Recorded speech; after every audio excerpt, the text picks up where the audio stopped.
विश्व के सारे लोग करे जो साथ में मिलकर प्रार्थना, सबका मंगल होगा तब, सबका मंगल होगा तब, बढ़ेगी विश्व की चेतना।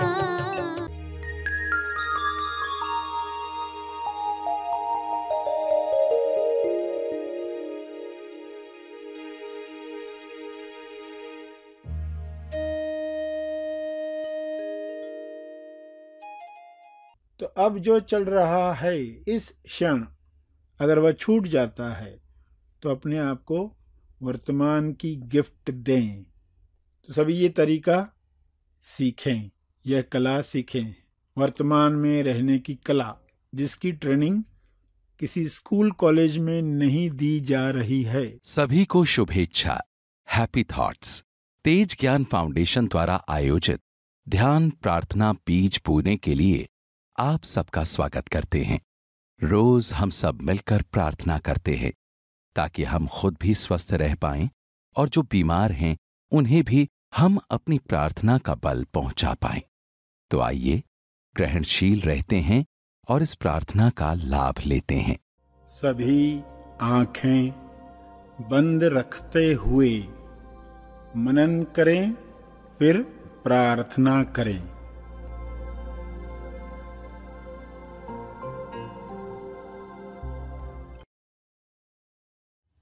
होश में सराबोर खोजियों सभी ध्यान करें, ध्यान प्रार्थना बीज बोकर सारे विश्व के लिए मुक्ति की प्रार्थना करें। हर विकार से मुक्ति की प्रार्थना, हर बीमारी से मुक्ति की प्रार्थना। शारीरिक बीमारी हो या मानसिक बीमारी हो, विश्व के सारे लोग मुक्त हो जाएं, ऐसी प्रार्थना करें। स्वयं के लिए भी प्रेयर जरूर करें कि आप जिस बीमारी से मुक्त हो चुके हैं सभी मुक्त हो जाएं। जिन बीमारियों से मुक्त हो रहे हैं सभी मुक्ति का आनंद लें। बोर्डम की बीमारी से लोग और नई नई बीमारियों को आमंत्रित कर रहे हैं, तो यह बीमारी जड़ से इंसान के अंतर मन से निकल जाए, ऐसी प्रार्थना करो। हे परमात्मा, आपकी रचनात्मकता हर इंसान के अंदर कूट कूट कर भरी हुई है। इस रचनात्मकता से, सृजनात्मकता से सभी अपने बोर्डम से मुक्त होकर विश्व कल्याण के लिए निमित्त बने। बोर्डम के साथ आने वाली बीमारियां, दुख, क्रोध समाप्त हो। यहाँ तक कि बोर्डम से लोग अपनी पहचान प्राप्त करने के लिए भगवान बुद्ध की तरह कदम उठाएं, स्वयं को पहचान लें, आत्म साक्षात्कार कर लें। मानसिक बीमारियों की मानसिक वैक्सीन, ज्ञान की वैक्सीन सबको लग जाए। सभी आनंद से भरपूर होश में सराबोर होकर एक दूसरे की मदद करें और सेवा का आनंद उठाएं, संतुष्टि पाएं। ऐसा विश्व निर्माण हो सकता है। बोर्डम को ही निमित्त बनाकर लोग नव निर्माण करके सभी के मंगल के लिए कार्य कर सकते हैं। यह कार्य शुरू हो चुका है। यह बढ़ते बढ़ते सारे विश्व पर छा रहा है। हे परमात्मा, इसके लिए आपका बहुत बहुत धन्यवाद। बोर्डम में इंसान स्वयं को मुर्दा महसूस करता है। ईश्वर अपना एहसास करने के लिए जिंदा शरीर, मनुष्य शरीर निर्माण करता है। जिंदा होने का एहसास ईश्वर का एहसास है। मानसिक रोग इस एहसास को ढक देते हैं। यह मानसिक रोग मुझ में से समाप्त हो जाए और सभी को इसका लाभ मिले। ईश्वरीय गुण मेरे द्वारा प्रकट हों। जिंदा होने के एहसास से मेरे सारे निर्णय हों। हे परमात्मा, मुझे ऐसी बुद्धि दो ताकि मैं वह जीवन जीऊं जो मेरे द्वारा जिया जाना है। जिंदा होने का एहसास महसूस करके मैं प्रतिसाद दूं। मेरे हर प्रतिसाद में होश हो, समझ हो, भक्ति हो। पूरे ध्यान से होश में जीकर ईश्वरीय गुणों की अभिव्यक्ति मेरे द्वारा हो। ऐसी कृपा करो, ऐसी कृपा हो, ऐसी अदृश्य कृपा मुझ पर सदा बरसते आई है। कृपया इसे जारी रखो। धन्यवाद, धन्यवाद, धन्यवाद। सुख और दुख के बीच में बोर्डम भी है तो जागृति भी है।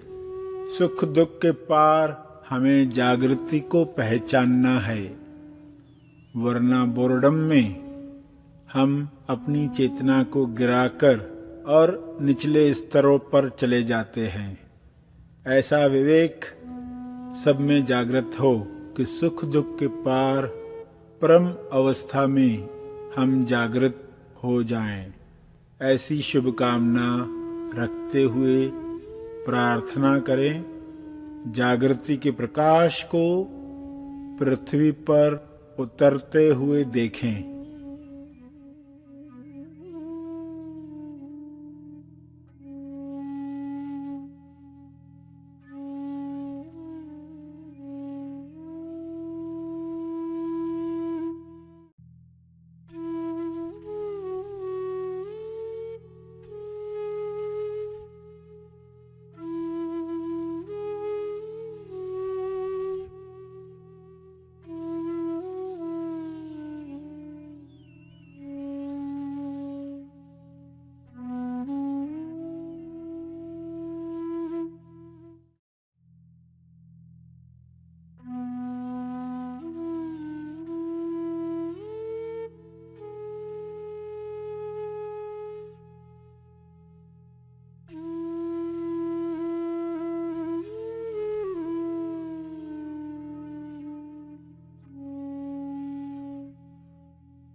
प्रार्थना के अंत में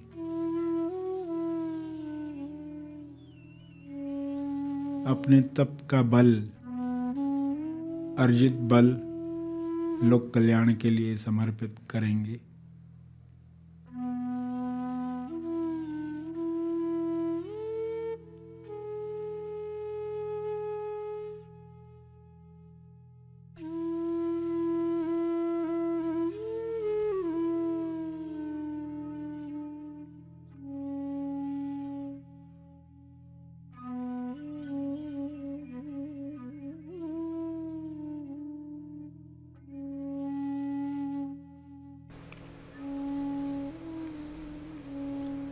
सभी धीरे धीरे आंखें खोलें।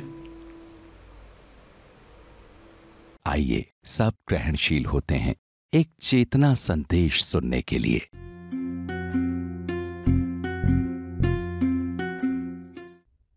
चौथा तरीका concentrated life, focused life.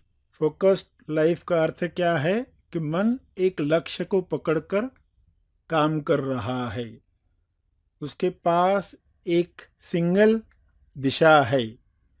Scientist लोगों को आप जानते हो कि कोई आविष्कार करना है तो वे लगे रहते हैं, लगातार अपने कार्य में लगे हुए हैं, बोर नहीं होते, क्योंकि समय मिला तो वे उसी पर सोचने वाले हैं, एक्सपेरिमेंट करने वाले हैं। एडिसन का उदाहरण आप जानते हैं। एडिसन लाइट का आविष्कार करने से पहले 10,000 एक्सपेरिमेंट कर चुके हैं, तब जाकर इलेक्ट्रिसिटी बल्ब में रोशनी ला पाए। तो कितना बड़ा समय वे इसमें लगे हुए हैं, वे बोर नहीं हो पाते, क्योंकि फोकस्ड कॉन्सेंट्रेटेड लाइफ है, एक ही लक्ष्य रखकर उसी पर काम कर रहे हैं। तो ये है चौथा तरीका, अपने आप को दमदार लक्ष्य दें, फिर यही लक्ष्य आप पर काम करेगा, आपको बोर होने नहीं देगा। पांचवा तरीका है प्रेजेंट लाइफ। प्रेजेंट लाइफ यानी लाइफ जो गिफ्ट है, जो वर्तमान में है। पांचवा तरीका है प्रेजेंट लाइफ, यानी जो लोग वर्तमान में रहना सीख गए हैं, अब हम जहाँ के हैं वहाँ के हो जाएं, जहाँ हैं वहाँ के हो जाएं, पूरे तरीके से तो बोर नहीं होने वाले हैं। क्योंकि वर्तमान में रहना मन के लिए बहुत कठिन जाता है। मन भागेगा, या तो पास्ट में जाएगा या तो फ्यूचर में जाएगा। आप ध्यान में बैठकर उसे प्रशिक्षण देते हैं, वर्तमान में रहने का, प्रेजेंट लाइफ की गिफ्ट देते हैं। अभी आप सुन रहे हो टॉपिक, संदेश, मगर कई सारे डायलॉग्स आपके अंदर चल रहे होंगे, अंदर एक वार्तालाप चल रहा होता है, तब आप वर्तमान से चूक जाते हैं। मन मेमोरी में जाएगा, वहाँ से कुछ सोच कर लाएगा जो हो चुका है, जो आप पढ़ चुके हो, सुन चुके हो, उन डायलॉग्स को फिर से लाएगा। ये मुझे मालूम है, ये सिर्फ बताने के लिए बताया गया है, ऐसा होता नहीं है, अरे ये तो बहुत अच्छा बताया, ये तो मुझे पता ही नहीं था। ऐसे कुछ डायलॉग्स हर वक्त इंसान के मन में देखते हुए, सुनते हुए, कार्य करते हुए चलते रहते हैं। तो अब जो चल रहा है, इस क्षण अगर वह छूट जाता है तो अपने आप को वर्तमान की गिफ्ट दें। तो सभी ये तरीका सीखें, यह कला सीखें, वर्तमान में रहने की कला, जिसकी ट्रेनिंग किसी स्कूल कॉलेज में नहीं दी जा रही है, दी जानी चाहिए। क्योंकि ट्रेनिंग क्या मिली है बच्चों को बचपन से, वही तो काम करती है। बचपन से ट्रेनिंग मिली है बोर कैसे हो, तो बोर होना सेकंड नेचर होने लगता है। वर्तमान में जिएं और सहज मन से जिएं। सब्जी बनाई जा रही है, तोलू मन कहता है पता नहीं मेहमानों को पसंद आएगा कि नहीं आएगा। जब तक सहज मन काम कर रहा है तो बढ़िया काम हो रहा है, बढ़िया खाना बन रहा है। तोलू मन आता है, कॉन्ट्रास्ट मन, तो वह बातों को बिगाड़ने लगता है। आप यह सोचो, चित्रकार जो चित्र बना रहा है, चित्र बढ़िया बन रहा है, पर बीच में जो विचार आता है कि यह पेंटिंग बिकेगी कि नहीं, यह तस्वीर पसंद आएगी कि नहीं, यह विचार क्या करेगा? वह उस काम को बिगाड़ देगा। जो प्रेजेंट में जीते हैं जीवन, वे सहज मन से काम करते हैं, सहजता से वर्तमान में रहते हुए अब जो क्षण है वह बनकर मेलोडी खाओ खुद जान जाओ। ये आप सुनते हैं, मगर कोई कहे मेलोडी बन जाओ और खुद जान जाओ, यह अलग चीज़ है। खाना अलग चीज़ है और बन जाना अलग चीज़ है। जीवन जीना अलग चीज़ है, जीवन बन जाना अलग चीज़ है। जब जीवन ही बन जाना सीख जाओगे तो बोर्डम का नामो निशान नहीं रहेगा।